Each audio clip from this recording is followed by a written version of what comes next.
couple things breaking. This is one of them. Movement for a People's Party got on the ballot in its first state. This is from their website. We're on the move. Maine becomes the first state to officially register the People's Party. The People's Party is on the move. It's officially registered as a state party in Maine today. This was from December the 1st, where in order to get on the ballot for the 2022 midterms, it had to register in December of this year. Organelles filed on the morning of the first day of the filing window. The first state party registration comes less than a month after the general election, as the People's Party prepares to offer a progressive populist alternative. Say that sentence twice fast. That's like Peter Piper picked a pack of pickled peppers. We're on the ballot. As People's Party prepares to offer a progressive populist alternative to the corporate-funded Democratic and Republican parties in 2022 and 2024. So they are on the ballot in the first state, Maine, which another interesting piece here. Maine also has ranked choice voting. So, Danny, I don't know if you follow People's Party at all, or if you're a People's Party guy or not a People's Party guy, but what's your take on that? Well, I think it's a good sign. There is such a desperate need now with Biden coming in and just so many middle fingers to the progressive section of the Democratic Party's base to really begin building real alternatives to the Democratic Party. And so, although I haven't been formally involved with the Movement for People's Party, I am always in support of any effort on the left to build new political vehicles that can promote the interests of working class people, because that's what we don't have in the United States, and we're suffering a lot for it right now.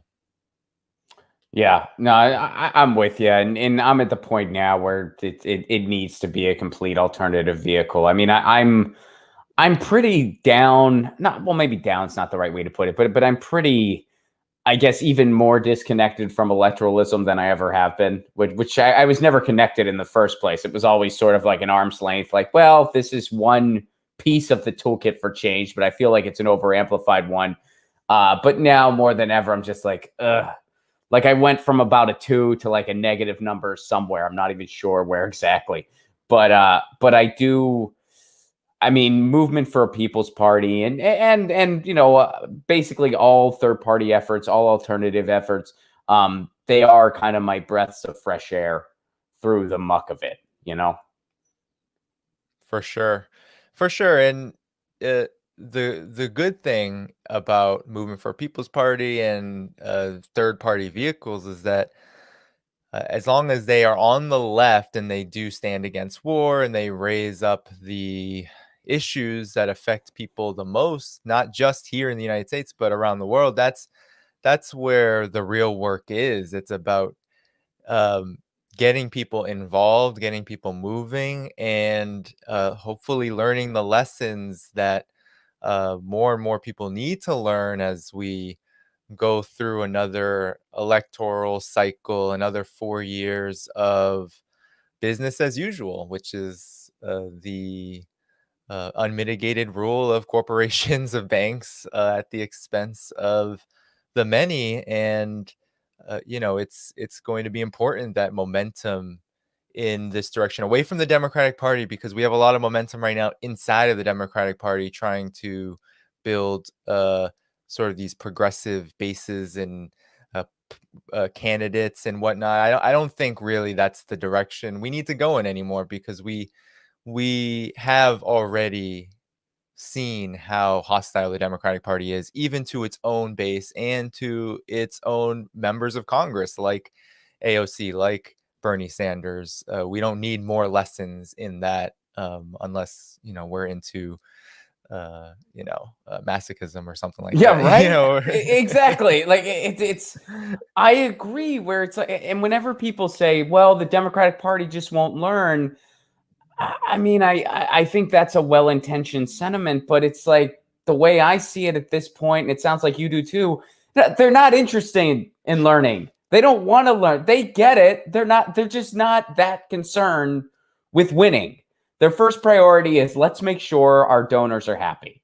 And then if we can beat a Republican or two, great. If we can't, Well, because all that really matters is that the donors are happy. And when you look at the past, 20 years, just about, the only time the Democrats win is when losing is pretty much inevitable. When it's like it's impossible for you to lose. You're going to win this one. That's when the Democrats win. So they offer nothing. Right. And because they offer nothing, the Republicans can be as horrible as they want. That's why Noam Chomsky describes the Republicans as the greatest threat to humankind, or one of the greatest threats to humankind. That's not an embellishment. That's accurate. The only way they're able to be that gruesome is because the alternative's completely non-existent and ineffective. Similarly, the only way Democrats are able to be so non-existent and ineffective is because of how gruesome the Republicans are, and they rely on the country's collective amnesia. And then the duopoly continues. So it's like, no, there is no taking this party over from the inside. You got to break this freaking chain. Yes, and we at Black Agenda Report have been writing for years about how the Republican Party has been pushed almost off a political cliff and that's what led to Donald Trump in a lot of respects, because the Republicans have moved so far to the right in lockstep with the Democratic Party, as the Democratic Party under the Democratic Leadership Council, led by the likes of Gore and Clinton, adopted the Reagan agenda, adopted the neoliberal agenda.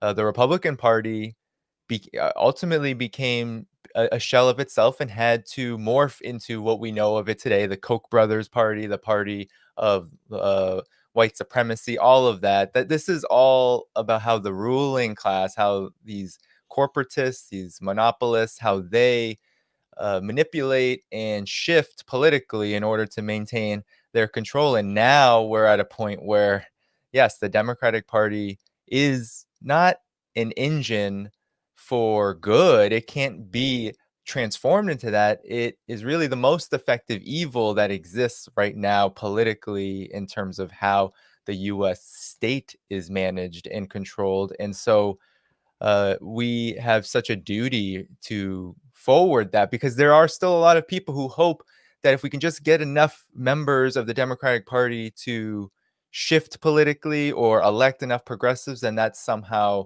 will bring about these demands that most people want, like universal health care, like a living wage.